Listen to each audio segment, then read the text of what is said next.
dengan mengurangi aktiva yang dikelompokkan dalam aktiva lancar atau dengan cara menimbulkan utang lancar yang lain.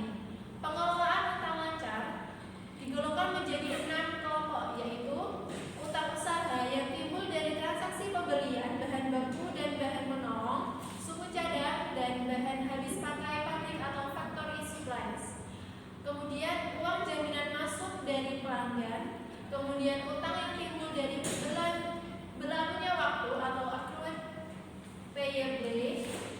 Kemudian utang yang timbul kepada pihak ketiga karena perusahaan yang dituduh sebagai pemungut pajak atau iuran yang lain, seperti utang pertambahan nilai atau PPN, utang pajak penghasilan karyawan atau PPh pasal 25, utang dana pensiun, utang asuransi karyawan.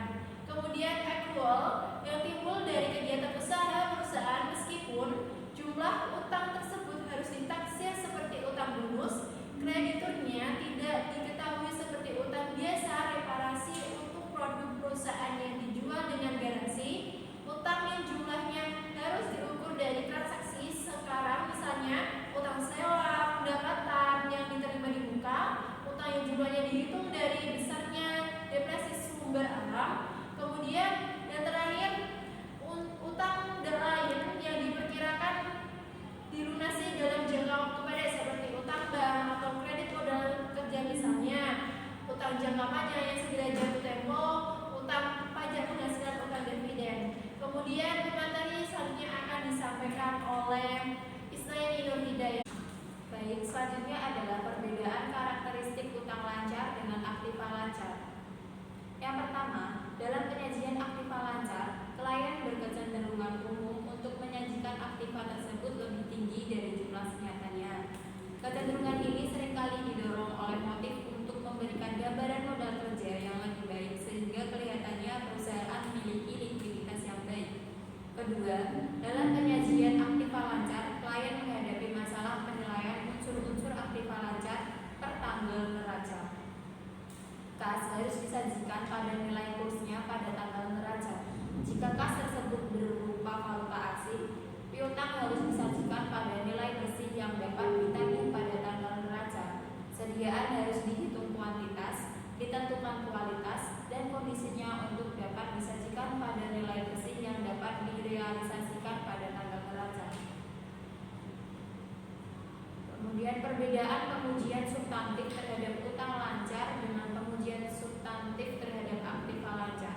Yang pertama, pengujian substantif terhadap utang lancar ditunjukkan untuk menemukan adanya penyajian utang lancar yang lebih rendah dari jumlah yang seharusnya.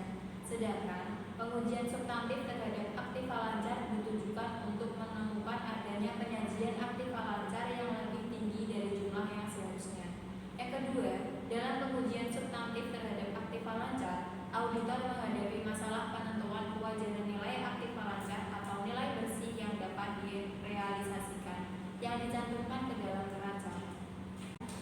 Selanjutnya yaitu prinsip akuntansi berterima umum dalam penyajian utang lancar di neraca. 1. Setiap jenis utang usaha lancar harus disajikan secara terpisah jika jumlahnya material. 2. Utang kepada perusahaan afiliasi, pemegang saham, dan karyawan perusahaan harus dipisahkan dari utang kepada pihak ketiga yang independen. Ketiga, aktiva yang dijaminkan dalam penarikan utang lancar harus diungkapkan dalam laporan keuangan. Keempat, aktiva dan utang tidak boleh digabungkan penyajiannya dalam jumlah neto. Kelima, utang bersyarat harus dijelaskan dalam neraca. Tujuan pengujian substantif terhadap utang usaha. 1. Memperoleh keyakinan tentang keandalan catatan akuntansi yang bersangkutan dengan utang usaha. Kedua, membuktikan keberadaan utang usaha dan keterjadian transaksi yang berkaitan dengan utang usaha yang dicantumkan di neraca. Ketiga, membuktikan kelengkapan transaksi yang dicatat dalam catatan akuntansi dan kelengkapan saldo utang usaha yang disajikan di neraca. Keempat, membuktikan kewajiban klien yang dicantumkan di neraca. Yang kelima, membuktikan kewajiban penyajian dan pengungkapan utang usaha di neraca. Materi selanjutnya yaitu tentang program pengujian substantif terhadap utang usaha. Yang pertama, Prosedur audit awal. Sebelum membuktikan apakah saldo utang usaha yang dicantumkan oleh klien di dalam neracanya sesuai dengan utang usaha yang benar-benar ada pada tanggal neraca, auditor melakukan rekonsiliasi antara informasi utang usaha yang dicantumkan di neraca dengan catatan akuntansi yang mendukungnya. Rekonsiliasi ini perlu dilakukan agar auditor memperoleh keyakinan bahwa informasi utang usaha yang dicantumkan di neraca didukung dengan catatan akuntansi yang dapat dipercaya. Oleh karena itu, auditor melakukan 6 prosedur audit berikut ini dalam melakukan rekonsiliasi informasi utang usaha di neraca dengan catatan akuntansi yang bersangkutan. Yang pertama, ada usut saldo utang usaha yang tercantum di neraca ke saldo akun utang usaha yang bersangkutan di dalam buku besar. Yang kedua, hitung kembali saldo akun utang usaha di buku besar. Yang ketiga, usut saldo akun utang usaha di buku besar. Yang ketiga, usut saldo awal akun utang usaha ke kertas kerja tahun lalu. Yang keempat, lakukan review terhadap mutasi luar biasa dalam jumlah dan sumber posting dalam akun aktiva tetap dan akumulasi depresiasinya. Yang kelima, ada usut posting pendebitan dan pengkreditan akun utang usaha ke jurnal yang bersangkutan. Yang keenam, terakhir, lakukan rekonsiliasi buku pembantu utang usaha dengan akun kontrol. Selanjutnya yaitu prosedur analitik. Pada tahap awal pengujian substantif terhadap utang usaha, pengujian analitik dimaksudkan untuk membantu auditor dalam memahami bisnis klien dan dalam menemukan bidang yang memerlukan audit lebih intensif. Untuk itu, auditor melakukan perhitungan berbagai rasio berikut. Yang pertama, tingkat perputaran utang usaha dapat dihitung dengan cara pembelian dibagi dengan rentang usaha.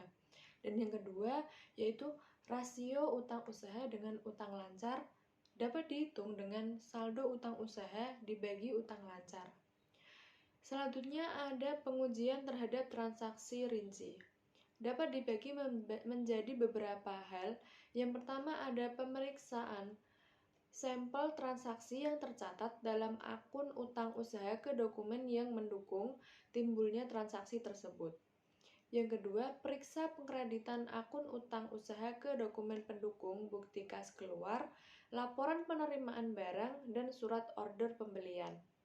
Yang ketiga, ada pemeriksaan pendebitan akun utang usaha ke dokumen pendukung seperti bukti kas keluar dan memo debit untuk retur pembelian. Yang keempat, lakukan verifikasi pisah batas, transaksi pembelian, dan retur pembelian. Yang kelima, ada periksa dokumen yang mendukung timbulnya utang usaha dalam minggu terakhir tahun yang diaudit dan minggu pertama setelah tanggal neraca. Yang keenam, ada periksa dokumen yang mendukung berkurangnya utang usaha dalam minggu terakhir tahun yang diaudit dan minggu pertama setelah tanggal neraca. Yang ketujuh, ada lakukan verifikasi pisah batas transaksi pengeluaran kas. Dan yang kedelapan, ada periksa adanya utang usaha yang tidak dicatat. Program pengujian substantif terhadap utang usaha. Yang keempat, pengujian terhadap saldo akun rinci. Tujuan pengujian saldo akun utang usaha rinci adalah untuk memverifikasikan A. Keberadaan dan keterjadian, B. Kelengkapan, C. Kewajiban, D. Penyajian dan pengungkapan.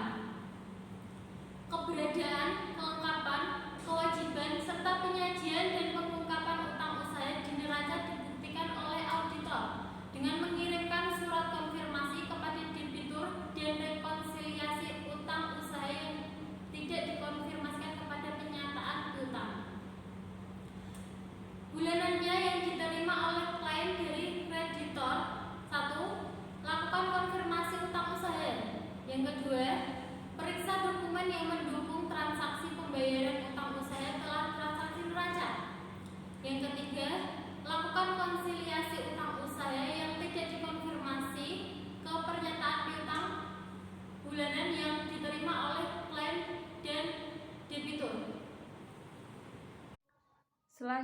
yaitu materi terakhir dari program pengujian substantif terhadap utang usaha, yaitu verifikasi penyajian dan pengungkapan. Yang pertama, periksa klasifikasi utang usaha di neraca. Yang kedua, periksa pengungkapan yang bersangkutan dengan utang non-usaha. Yang ketiga, periksa pengungkapan yang bersangkutan dengan utang usaha. Yang keempat, mintalah informasi dari klien untuk menemukan komitmen yang belum diungkap dan utang bersyarat, dan periksa penjelasan yang bersangkutan dengan utang usaha tersebut. Yang kelima, pelajari notulen rapat direksi sampai dengan tanggal penyelesaian pekerjaan lapangan. Yang keenam, periksa kontrak-kontrak pembelian, penjualan, dan kontrak yang lain. Yang ketujuh, mintalah informasi dari pengacar klien mengenai perkara pengadilan yang melibatkan klien. Yang kedelapan, kirimkan konfirmasi ke bank. Yang kesembilan, pelajari arsip korespondensi klien dengan lembaga keuangan. Sekian dari kelompok kami. Wassalamualaikum warahmatullahi wabarakatuh.